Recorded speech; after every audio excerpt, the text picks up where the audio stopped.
Lembah Bujang merupakan salah satu tempat bersejarah yang terkenal di Malaysia kerana mempunyai pelbagai khazanah tinggalan zaman.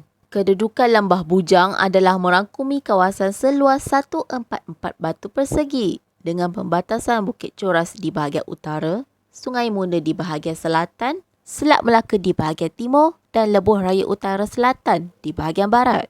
Perjalanan daripada Tol Utara Sungai Petani ke Lembah Bujang mengambil masa 20 minit. Jarak yang diambil adalah sepanjang 18 km. Sepanjang perjalanan ke candi di Lembah Bujang, saya melewati tempat-tempat warisan yang berada di Sungai Petani ini. Antaranya, Hutan Paya Bakau Sungai Merbuk, Tapak Arkeologi Sungai Batu dan Makam Sultan Muzaffar Shah. Candi yang berada di Lembah Bujang ini terbahagi kepada 4 iaitu Candi Pendiat, Candi Bukit Batu Pahat, Candi Pekala Bujang dan Candi Bendang Dalam. Sebelum ke tempat candi-candi yang disebutkan seperti tadi, terdapat pintu gerbang yang bertulis, "Selamat datang ke Lembah Bujang. Anda sedang menerokai tamadun kurun ke-12 hingga 14 Masihi." Candi yang pertama akan dijumpai setelah mendaki anak bukit ini adalah Candi Pendiat. Asal tapak ini telah ditemui di Kampung Pendiat Merbuk, iaitu di sebelah timur Sungai Bujang. Tinggalan struktur candi yang telah dibina sekitar kurun ke-11 Masihi ini telah ditemui oleh Quaritch Wells pada tahun 1940. Hasil daripada penyelidikan dan ekskavasi yang telah dijalankan oleh Jabatan Muzium pada 1974, tapak ini telah dibina semula dan dipindahkan ke kawasan Muzium Arkeologi Lembah Bujang di Bukit Batu Pahat. Seterusnya, candi yang kedua akan ditemui selepas Candi Pendiat adalah Candi Bukit Batu Pahat.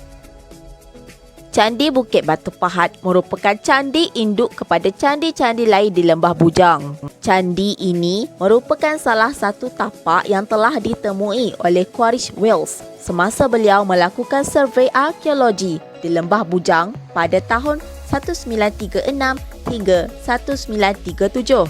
Penyelidikan dan ekskavasi arkeologi tapak ini telah disambung oleh Alastair Lamb pada tahun 1959 hingga tahun 1960. Runtuhan candi ini telah dibina semula di tempat asalnya pada tahun 1960.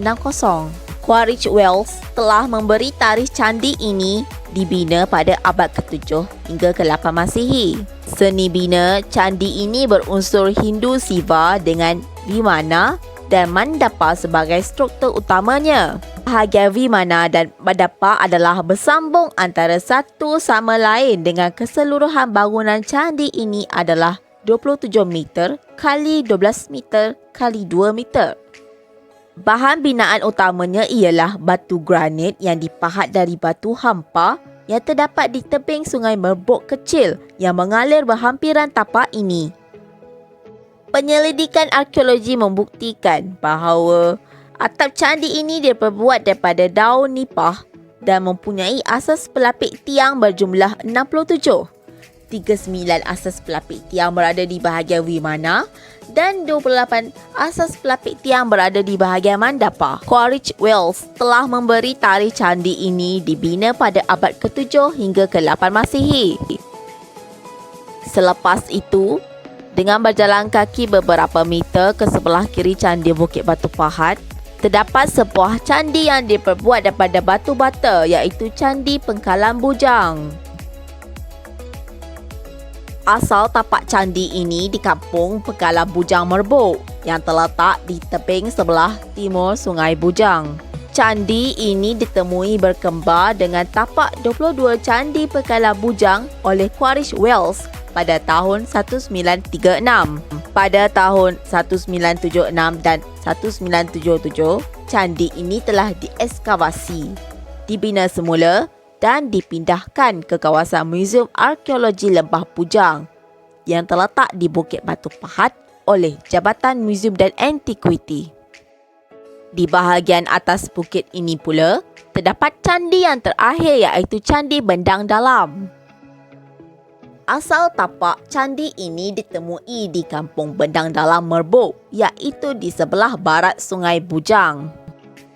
Candi ini telah ditemui pada tahun 1960 dan pada tahun 1974. Pada tahun 1976 dan 1981, kerja-kerja penyelidikan dan ekskavasi arkeologi telah dilakukan oleh Jabatan Muzium dan Antiquiti. Candi Bedang Dalam atau dikenali sebagai Candi Tapak 50 adalah berunsur Hindu dengan struktur utamanya adalah Vimana Mandapa dengan bahagian Vimana berukuran sekitar 6.75 meter kali 6.25 meter. Manakala bahagian Mandapa berukuran sekitar 6.75 meter kali 6.20 meter. Bahan asas binaan candi ini adalah batu lada atau dikenali sebagai batu laterit dan kedua-dua bahagian ini dibina di atas permukaan tanah tanpa sebarang binaan asas. Selepas melawat tapak-tapak candi ini, jangan lupa untuk melihat tinggalan artifak yang ditemui oleh pakar arkeologi di Lembah Bujang ini. Tinggalan artifak ini berada sebelum pintu gerbang masuk tapak-tapak candi. Antara tinggalan artifak yang dijumpai di sini adalah pelapik patung, pemerah tebu, pelapik tiang dan bongkah granit. Untuk mengetahui lebih mendalam lagi mengenai tapak warisan candi dan tinggalan artifak di Lembah Bujang ini, maka boleh singgah ke Muzium Arkeologi Lembah Bujang yang terletak di bawah bukit sebelum ke tapak-tapak candi. Muzium ini adalah percuma dan dibuka setiap hari kecuali hari Isnin dan hari raya.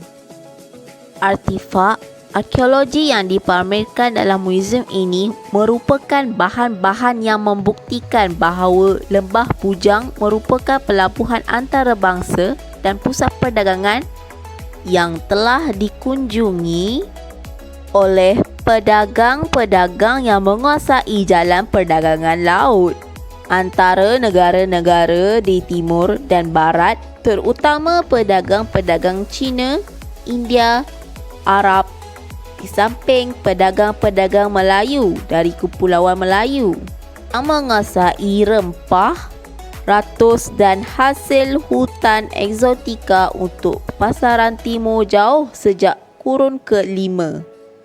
Di kawasan Lembah Bujang ini juga menyediakan kemudahan beriadah dan beristirahat di mana pelawat berpeluang menikmati landscape hutan hujan tropika yang menghiasi latar candi-candi dan muzium di sekitar Lembah Bujang. Di samping menikmati keindahan dan keunikan seni bina dan tinggalan masyarakat silam, pelawat juga boleh menghayati ketenangan aliran sungai di tapak warisan ini.